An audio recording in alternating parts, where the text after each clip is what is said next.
You're listening to Health Coach Conversations, a podcast where our conversations help health coaches all around the world to level up our businesses and to get more clients.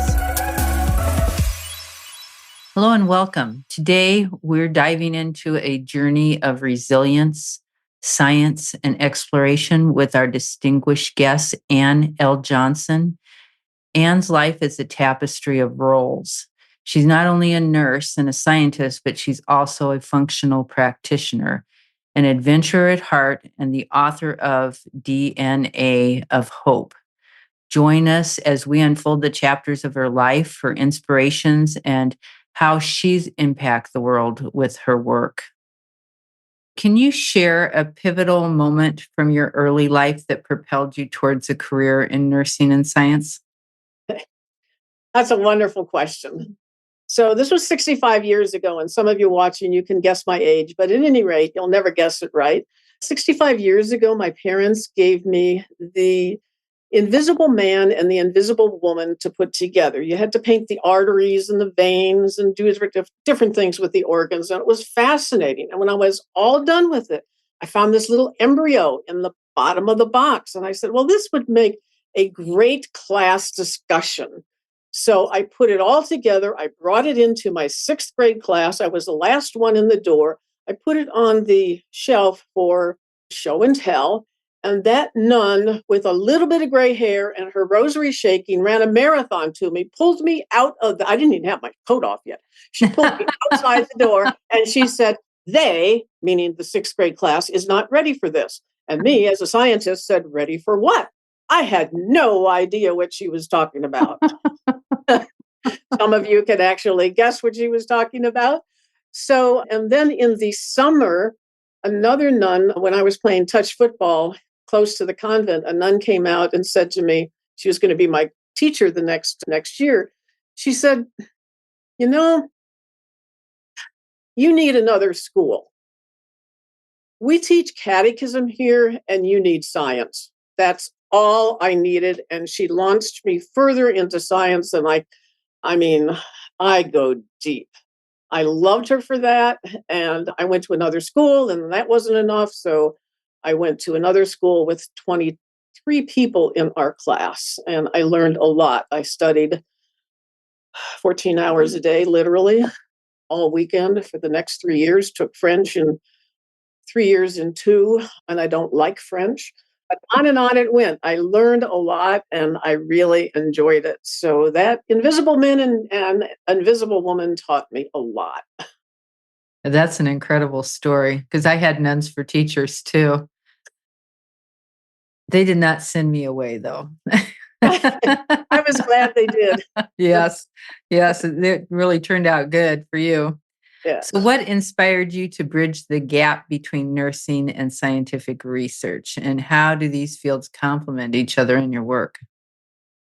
Well, that's an easy one because I've worked both sides of 911, neuroshock trauma, intensive care, and also the other side. I started in wellness at a senior retirement community. And this was, again, way before we knew what to do with seniors and how to keep them healthy. There was no senior medicine at that time. So we got really involved and in how to exercise them and keep them healthy. The seniors wanted 3 things: to be social, to move, and to not have their hands shake when they ate so that they would present a good picture. So we did a lot of things and we started exercising. We brought in a lot of companies. We had Dr. Bortz from Stanford, his information. And his information is phenomenal that all of us need to know.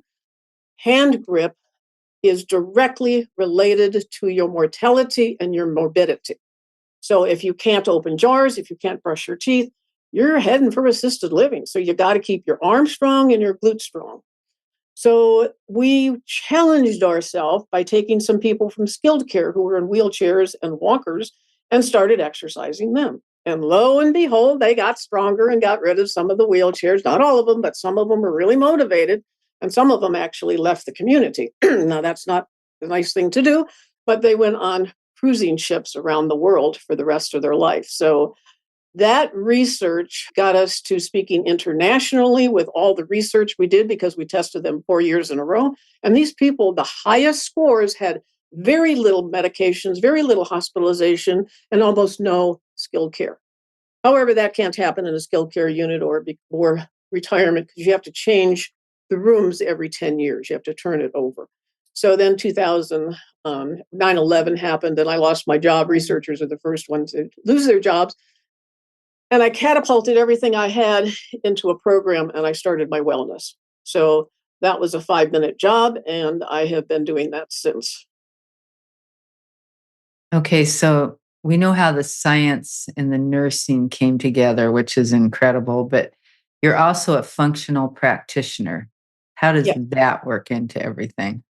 Well, I had a very dear friend have a liver problem and she needed a liver transplant. So she asked me to find some other option. So we found an option with IV alpha lipoic, and the doctor was out in New Mexico. So we started going out there. And after 6 months going back and forth, getting IV alpha lipoic, her liver went from a small, tiny piece to healthy tissue. And when I saw that, I was still working at that time at the retirement community. I decided this was for me. I need to start working in lifestyle because this doctor, all he did was lifestyle other than the IVs. And he changed that woman's liver on ultrasound. And she has just passed away. It's over 15 years now. And she never needed a liver transplant. So that started me on a journey in functional medicine. I started selling supplements, and one of the very old supplement companies found what I was doing and said, "Would you like a scholarship to our program?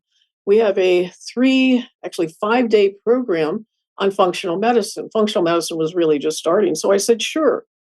I understood the following words from Dr. Bland, functional medicine doctor, and the thyroid stomach, but his long syllables I now can start using, like ethanolamine and all of those words. So it's been a journey. And then they started certification. I am now certified as a functional medicine practitioner. And I also went through Dr. Bredesen's Alzheimer's and dementia program, certified twice in that. And when I was sitting there, I realized that the holistic book that I had, which was ready for print, I'm sitting there in the first morning of his meeting, and I said, it's all lifestyle, how to reverse Alzheimer's and dementia. And yes, it's blood work and it's a number of other things, but you need support, you need motivation, you need food, you need all the 8 powers. And it's like, wow, it was a real walk. And I was so glad my book was ready for production. So that is how I bring it into the holistic environment, is using my book as much as I can. And I'm almost finished with your book, and that was I enjoyed reading it a lot. Yeah, you bring a lot of science together with the information, and it helps to make it easier to understand why and how. Mhm. Okay, so your business is aimed towards high achievers. And how has your love for adventure influenced your professional life and vice versa? I've been an adventurous since I was a little girl, so I could tell you some stories that'll make your hair stand out. But adventure has always been a part of my life. I've always been outside, always riding horses, always doing, zip lines, anything. So my love of adventure was really brought to the core when I decided to go to the highest place where you can skydive, which is out in Florida.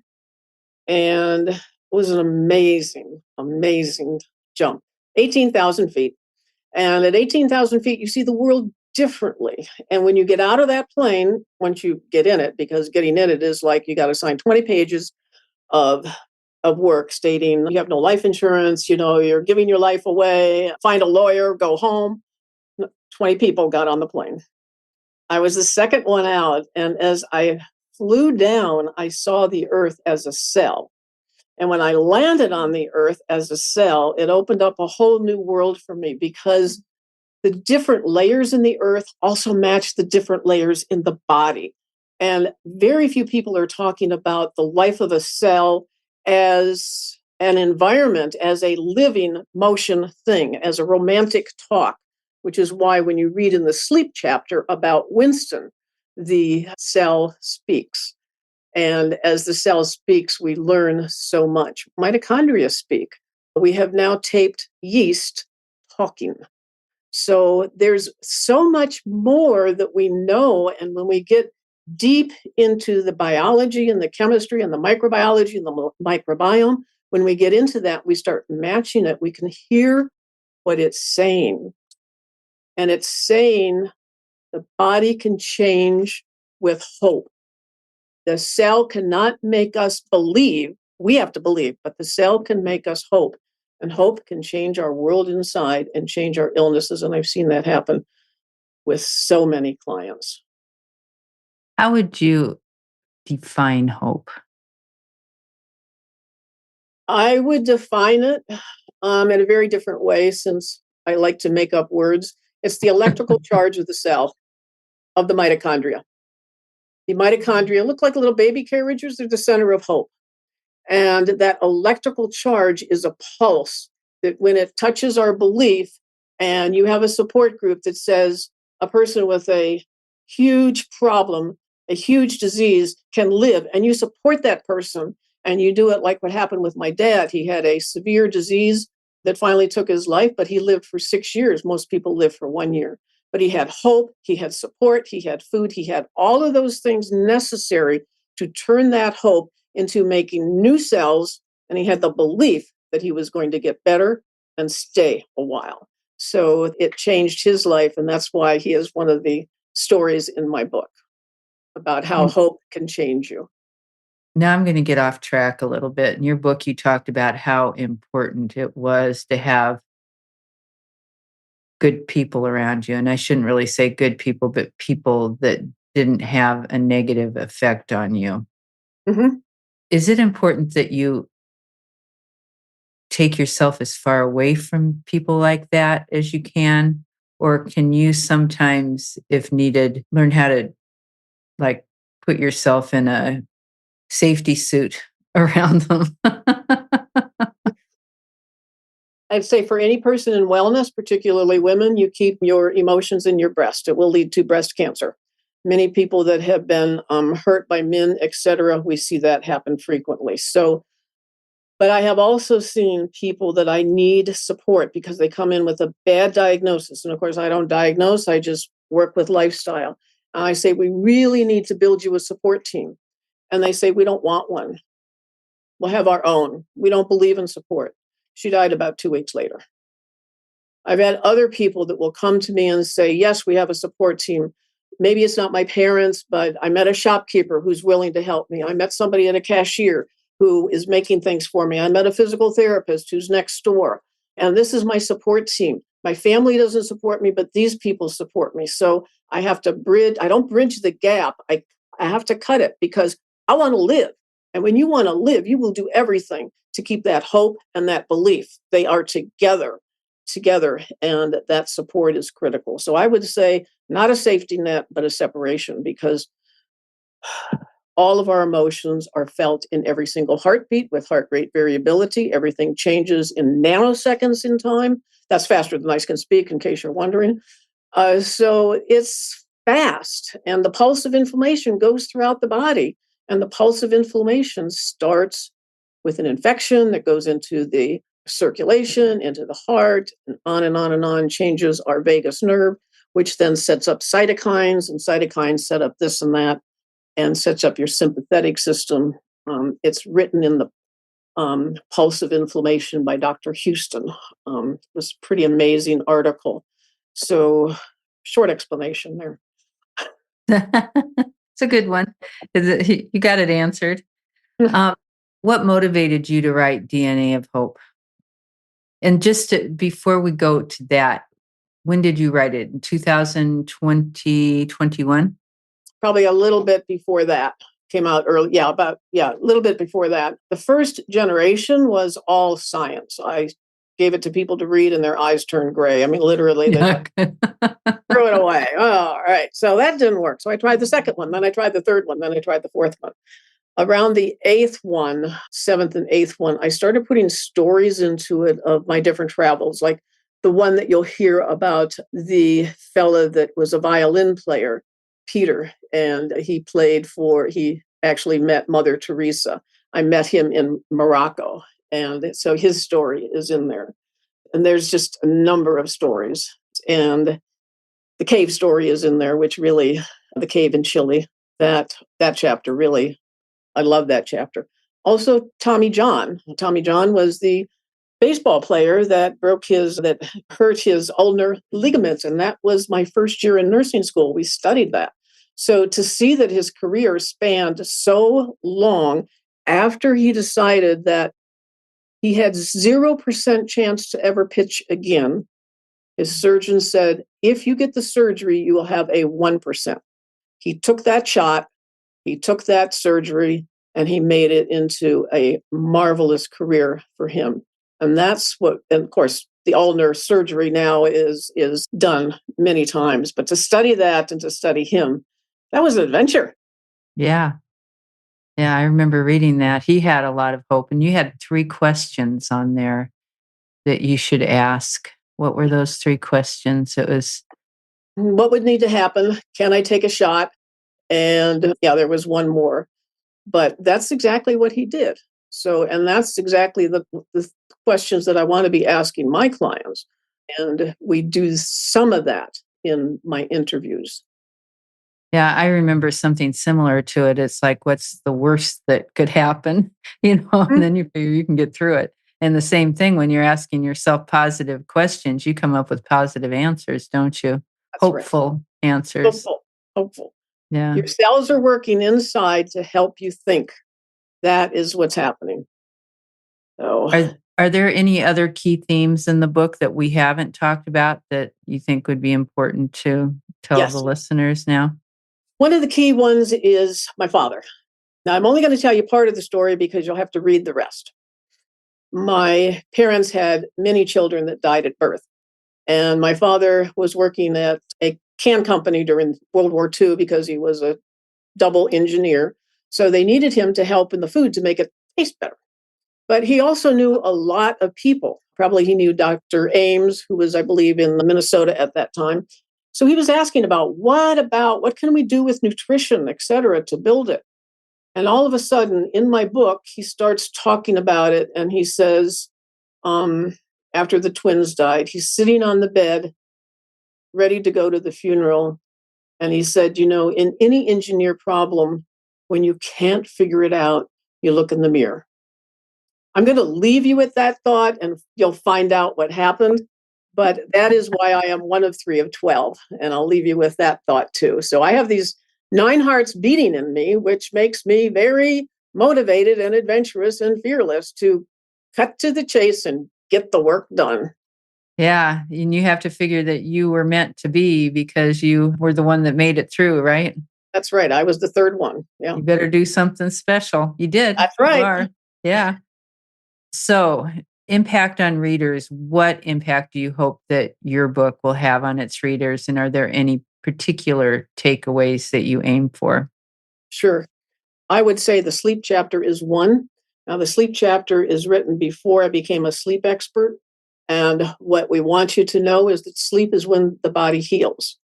Sleep and death and dying are not similar. Dying is the opposite of sleep. Sleep is when your body repairs itself, when your detox system works, when your immunity works, when your whole body repairs itself. So if you get to bed after 11 o'clock, your deep sleep is stopping. You have less deep sleep, and deep sleep is when you repair. So I teach my clients about 15 things in sleep to start doing so that they get deeper sleep, start healing better, and then we can start the other things because it's really hard to start motivation, food, and support without having the person healed a little bit. So that's like the first step. The second step is food is a big one. And changing the food to better is a slow walk, which is why we created our program, Heal with the Meal. And that website will be up soon, I hope, with your help. And then also support. Part of my book that I created, Operation Hope, is about how to reverse Alzheimer's, dementia, etc. And it talks about support groups and how we need support groups because health and wellness should be congregational. It should not be one person after it. We should have a whole congregation, a whole group of people who are supporting people. In my mind, I would like to support something where you have places where people can get that support all across the nation, almost like a nursing place, but not a nursing place. I've done this for my clients where you've got somebody to shop for you, somebody to help cut your hair, somebody to take the pets out, somebody to take you to the doctor if you need it. All of these things written with an administrative assistant who manages the scale. And the thing works. One of the people that we did it, where husband came, and actually it was her ex-husband, and he started taking her to the therapy, and they ended up getting married again. That's in the book. I mean, that story is going to bring tears to your heart. Okay. It's amazing. Yeah. So those are some of the themes, but what I want people to understand is the power of taking your hand and making a change in your life for the best. It works. How does your background, your life background, and your educational background alter or affect your approach to the book? How did it affect it? It affected it because I took an out of the box, a disruptive type talk. And because so many people do not understand food, they understand food as as fast food, but they don't understand food as what it is down to the electronic level with your mitochondria. And they don't understand food in a microwave. I call it the microwave devil because the microwave hits molecules 2 billion times a second, and that food comes out dead, very, very dead. So, with that process in mind, I wanted people to understand food as force and not carbohydrates, fats, and proteins. We got to talk about something else. I mean, I thought there was only a few groups of people that didn't know carbohydrates, but they now know carbohydrates as rice and corn, and most of your vegetables are carbohydrates. And we got insulin problems, and we've got glucose problems, and then we've got heart problems. And all these things are linked when you do the really fine research. And it's like, we got to get people away from the carbs. Fascinating, fascinating research. That'll How do you probably be get part of through my to next book. people? You know what Pardon? how do you get through to people? I'm surrounded by people that are in the age range of your ideal customer, maybe even older, who eat processed foods all the time. I mean, there's not one thing that they eat on a day-to-day basis that I would eat. Mhm. But in your business, how do you get through? How do you, or is there a way to do it so that they decide on their own that they need to change the way they eat? Yes, there is. One of the best ways we have done that is putting a kitchen in our clinic. And in that kitchen, we format the food. So, in other words, today it's going to be like very fresh salads or just to meet a carnivore diet. And we have had people come and say, "Why do you have a kitchen here? What are you making? It smells so good." Well, come down, sit down and eat, have a cup of coffee. And then our culinary artists will sit down and talk to them about different things. And they slowly get the idea. I remember two couples that had just talked to my practitioner. She's a Lyme specialist. And she said, "Look, you've got to go gluten free." So they came out and they were so worried about this. "We want to eat, but we got to have gluten free. We got to have gluten free." And we said, "We are gluten free." So the husband came out first, and then the wife came and said, "You can't sit down. You can't eat that because it's not gluten." And he said, "It is gluten." And it was like, it changed them immediately. So having the food in your clinic changes people. Plus, when I talk to people, I listen with my heart and I start at birth, talk about the mother and then the birth.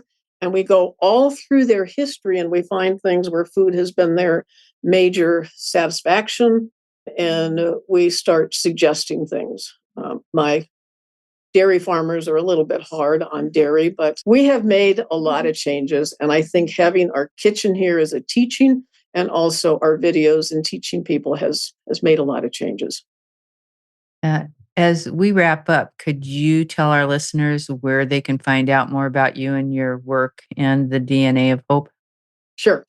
my new website will be up soon, but it will be wildheartwellness.com. And my book, I believe, is on Amazon. If not, Kathy, I think you're going to help me get that back up. And so that book is available. If you want it, you can also email us at supplements@wildheartwellness.com, supplements@wildheartwellness.com. We can send you out a copy. And we will be on more social media, etc. I'm not a marketer. I'm a scientist. So I need somebody to help me market because not in my bandwidth. That's my favorite thing. So we're in a good place here. All right. Great. Well, thank you so much for being here today. We learned a lot from you. I had one other thing. You asked me what my mantra is. Yes. This is the mantra. What would you do if you knew you could not fail? I ask every client that. Some say they don't know. Some say they want to be an Olympian. Some say they want to be a gold record. And I have mothers who want to be the gold record of raising their children. Some people are so sick, they say, I don't know. But that question, they say, nobody ever asked me that before. So we want people who don't fail, that can move on, get motivated, take the challenge of their health, and then go forth, go strong, go healthy, and be well. That's great. That's a good one to end on. Thank you. Thank you for the time. Thanks for listening to the show. If you liked what you heard, please give us a 5-star rating or review on iTunes.